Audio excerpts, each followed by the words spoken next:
GDS BPM and ఏబీపీఎంగా select అయ్యారు.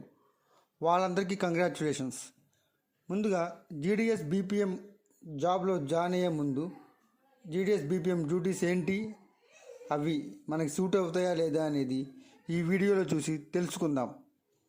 GDS BPM యొక్క ప్రధాన బాధ్యతలు: పోస్టల్ సేవలు అందించడం, గ్రామంలోని ప్రజలకు లేఖలు, పార్సిల్స్ మరియు మనీ ఆర్డర్లు వంటి పోస్టల్ సేవలను అందించడం. పార్సిల్స్, లేఖలు పంపిణీ చేయడానికి ఏబీపీఎం మన దగ్గర ఉంటారు. డిపాజిట్లు మరియు సేవింగ్స్ ఖాతాలు నిర్వహణ, పోస్ట్ ఆఫీస్ సేవింగ్ ఖాతాలు, ఆర్డి, టీడీ, ఎస్ఎస్ఏ ఇలాంటి పథకాలు అన్నీ మనం పోస్ట్ ఆఫీస్లో బీపీఎం అనేది ఓపెన్ చేయాల్సి ఉంటుంది. ప్రభుత్వ పథకాల అమలు: Sukanya Samriddhi Yojana, postal life insurance, గ్రామీణ పోస్టల్ లైఫ్ ఇన్సూరెన్స్ వంటి పథకాలను ప్రోత్సహించడం మరియు అప్పుడప్పుడు క్యాంపులు పెట్టి వీటికి ప్రమోషన్ చేయాల్సి ఉంటుంది.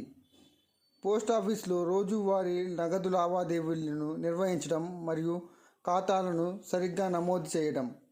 విత్డ్రాయల్స్, డిపాజిట్స్ చేసుకొని అవన్నీ కరెక్ట్గా ఉన్నాయో లేదో చెక్ చేసుకోవాలి. రికార్డ్స్ మరియు రిపోర్ట్స్ నిర్వహణ: డైలీ అకౌంట్స్ అనేది మనం చూసి పే అధికారులకు రిపోర్ట్ పంపించడం జరుగుతుంది. అంటే ఎస్ఓలో మనం పంపించాలి ప్రతిరోజు. బ్రాంచ్ పోస్ట్ ఆఫీస్కు సక్రమంగా నిర్వహించడం మరియు సేవలు సమయానికి అందించడం. ఈ బీపీఎంకి డైలీ 4.5 hours డ్యూటీ అనేది ఉంటుంది. టైం టు టైం ఓపెన్ చేసి లాగిన్ చేసి అటెండెన్స్ చేసి కరెక్ట్గా మనం పోస్ట్ ఆఫీస్ అటెండ్ అవ్వాలి. పోస్టల్ సేవలు, ప్రభుత్వ పథకాల గురించి గ్రామ ప్రజలకు అవగాహన కల్పించాలి.